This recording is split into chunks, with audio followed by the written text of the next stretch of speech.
नमस्कार, मैं रितिका ठाकुर। आप देख रहे हैं चंबा हलचल। चंबा शहर के जुलाकड़ी बाड़ में दिन प्रतिदिन सामने आ रहे कोरोना के मामलों को देखते हुए जिला प्रशासन द्वारा कार्रवाई करते हुए चंबा शहर के मोहल्ला लोअर जुलाकड़ी को सील कर दिया गया है। वहीं चंबा नगर परिषद के वार्ड नंबर 10 जुलाकड़ी को बफर जोन में शामिल किया गया है। इस बारे जानकारी देते हुए एसडीएम चंबा शिवम प्रताप सिंह ने बताया कि कोरोना के मद्देनजर एहतियात के तौर पर यह निर्णय लिया गया है।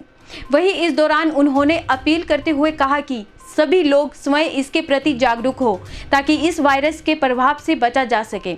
वहीं इस दौरान एसडीएम ने जिला में प्रशासनिक व्यवस्था बारे भी जानकारी दी। पिछले कुछ दिनों में जो रिपोर्ट्स आई हैं उसके हिसाब से जो हमारा लोअर जुलाकड़ी मोहल्ला है उसमें अराउंड 15 केसेस आए हैं और काफ़ी ऐसे केसेस हैं जिनकी ट्रैवल हिस्ट्री नहीं है। और इसी को देखते हुए आज सुबह से इफ़ेक्ट में जो हमारा मोहल्ला है लोअर जुलाकड़ी उसको सील कर दिया गया है। अब जो उस मोहल्ले मतलब जो नीचे वाला पार्ट है सिर्फ जुलाकड़ी का वो सील किया गया है। अपर जुलाकड़ी ओपन है। अपर जुलाकड़ी में कोई चेंजेस नहीं और अपर जुलाकड़ी में जो नॉर्मल आवाजाही है वो चलती रहेगी। सिर्फ लोअर जुलाकड़ी का एरिया जो है वो सील किया गया है टिल फर्दर ऑर्डर्स। और दूसरा विषय थोड़ा सा ये आ रहा था कि कुछ व्यक्ति जो थे उनका ये कहना है कि हमारा घर जुलाकड़ी के बाहर है और क्या हम अपनी शॉप्स खोल सकते हैं। इसी को देखते हुए कुछ लोगों ने शायद शॉप्स खोली भी हैं।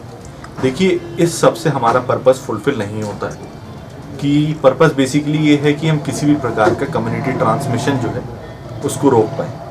और यदि इस प्रकार से मूवमेंट होता है तो वो एक तरीके से ऑर्डर्स का वायलेशन भी है। परंतु यदि किसी एक व्यक्ति को ऐसा लगता है कि उनकी ये प्रोफेशन उस तरीके से ज़रूरी है तो आज 11 से 2 हमने जो पुलिस लाइन है वहाँ पे सैम्पलिंग करा रहे हैं। लोअर जुलाकड़ी के जो भी व्यक्ति जिन्हें ये लगता है कि वो प्राइमरी कॉन्टैक्ट थे, वो जो भी व्यक्ति पॉजिटिव आए हैं उनसे मिले थे, या फिर जो लोग किसी प्रोफेशन में हैं, कहीं इम्पॉर्टेंट जॉब करते हैं, या फिर जो शॉपकीपर्स भी हैं हमारे, वो जाके वहाँ पे 11 से 2 के बीच में अपना सैंपल दे दें।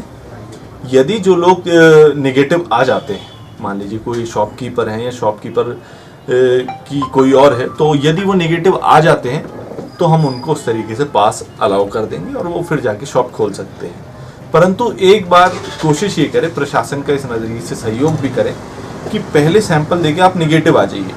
सिर्फ कल शाम तक की बात है। आज आप सैंपल देंगे, कल शाम को आप नेगेटिव, जो भी आपकी रिपोर्ट है, यदि आप नेगेटिव आ जाते हैं हम इमीडिएटली आपके पासेस बना देंगे, आप जाके शॉप खोल लें कि भाई आपका प्रोफेशन हर्ट हो रहा है। परंतु जिस प्रकार से कि एक ही मोहल्ले में थोड़े केसेस बढ़ गए हैं बाई चांस की, और थोड़ा सा ट्रैवल हिस्ट्री का भी इशू है उसमें, तो उसको देखते हुए उसे सील कर दिया गया है और वहाँ से किसी भी प्रकार का मूवमेंट बंद है।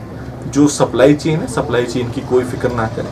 वहाँ पे जो हमारा जो राशन और जो सब्ज़ी और वो जो भी पार्ट्स हैं वो चलते रहेंगे। जैसे कि पहले जब शहर सील हुआ था जिस प्रकार की व्यवस्था थी उसी प्रकार की व्यवस्था रहेगी। अब यदि कोई वहाँ पे हेल्थ वर्कर रहते हैं तो उनके पासेस अलॉट हो जाएंगे। बाकी मेन पर्पज़ यही है कि जो हमारा जो चेन है, यदि किसी भी प्रकार का कम्युनिटी ट्रांसमिशन होता भी है तो वो चेन ब्रेक हो जाए। और इस सब में थोड़ा सा विषय ये भी है कि कल हमारे एक बड़ा दुखद समाचार था जिसमें एक लेडी जो है करीब 80 वर्षीय हैं, वो एक्सपायर हो गई और she was corona positive also. तो उसी को देखते हुए हमें अभी थोड़ी सतर्कता बरतनी पड़ रही है। और जो सीलिंग का मेन पर्पज़ है वो यही है कि हमारे सारे क्षेत्रवासियों की जान सुरक्षित रहें, जान बची रहे। इसके अलावा एक थोड़ा सा विषय इम्पॉर्टेंट ये भी है कि आप सैम्पलिंग कराने से किसी भी प्रकार से ना डरें, क्योंकि we I have gone mainly for home isolation now. यदि आप पॉजिटिव आ भी जाते हैं तो हम मेनली होम आइसोलेशन कर रहे हैं। आप अपने घर पे ही सुरक्षित रहेंगे। उससे फ़ायदा ये है कि आप हमारी मॉनिटरिंग सिस्टम में आ जाते हैं, और जैसे ही आप हमारे मॉनिटरिंग सिस्टम में आते हैं तो अगर आपको सिम्टम आते हैं या फिर आपकी तबीयत बिगड़ती है तो जो भी इमीडिएट एक्शन है वो हम ले पाते हैं। यदि मान लीजिए आपको टांडा रेफ़र करना है या फिर कहीं भी मेडिकल फैसिलिटीज़ दिलवानी है वो हम दिलवा पाएंगे।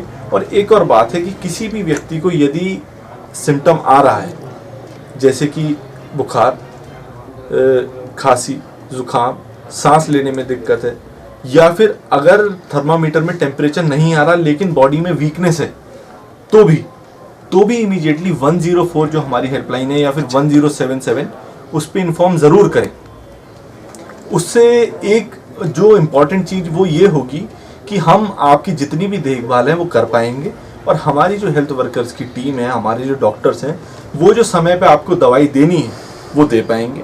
देखिए, अब ये बीमारी इस तरीके से है कि इसको एक बाकी बीमारियों की तरह समझना है और कोशिश करनी है कि हम मैक्सिमम तौर पे इससे सतर्क रहें, और यदि इन्फेक्ट हो भी जाते हैं तो भी उससे कोई डरना नहीं है, अपना मजबूती से लड़ना है। परंतु यदि सिम्टम्स आ जाते हैं तो कृपया करके प्रशासन को 104 पे ज़रूर इन्फॉर्म करें, ताकि हम ये जो हमारा पूरा सिस्टम है वो आपकी सेवा में और आपकी हेल्प कर पाए, और आपको जो भी मेडिकल फैसिलिटीज़ हैं वो प्रोवाइड करवाई जा सके। अभी हमने ऑर्डर्स दे दिए एमसी को भी और अपनी पुलिस टीम्स को भी कि जिन लोगों की दुकानें, जो लोग बेसिकली लोअर जुलाखड़ी से हैं, वो कृपया करके अपनी shop for the time being बंद कर दें और इमीडिएटली जाके पुलिस लाइन में सैंपल दे दें। हमने अपनी हेल्थ टीम्स को भी बोल दिया है कि जितने भी हमारे शॉपकीपर्स हैं उनको प्रायोरिटी पे उनका सैंपल कर दिया जाए। यदि वो सैंपल में नेगेटिव आ जाते हैं तो फिर कोई इशू ही नहीं है, हम इमीडिएटली उनका पास इशू करेंगे। था वो मॉर्निंग से था, है ना, और जो एरियाज़ हैं वो काफ़ी खुले हुए भी हैं, और ऐसा इमीडिएटली सील करने वाला अब प्रोसेस नहीं है कि इमीडिएटली किसी मोहल्ले को सील कर दिया गया, क्योंकि उससे एक चेन ब्रेक हो जाती है और जो लोग हैं वो सप्लाई चेन इंश्योर भी नहीं कर पाते कि मान लीजिए किसी को कुछ चाहिए, क्योंकि उससे पहले भी वो खुला हुआ था। परंतु इसमें मेन पार्ट एक हमारा भी है। हमारा मेन पार्ट ऐसे है कि ये कोरोना महामारी ऐसी है जिसको चलते हुए अब करीब 4, 5, 6 महीने हो चुके हैं, और हम सभी व्यक्ति को ये पता है कि इससे बचना कैसे है, इससे लड़ना कैसे है, और इसमें क्या क्या करके हमारे मॉडस ऑपरेंडी है।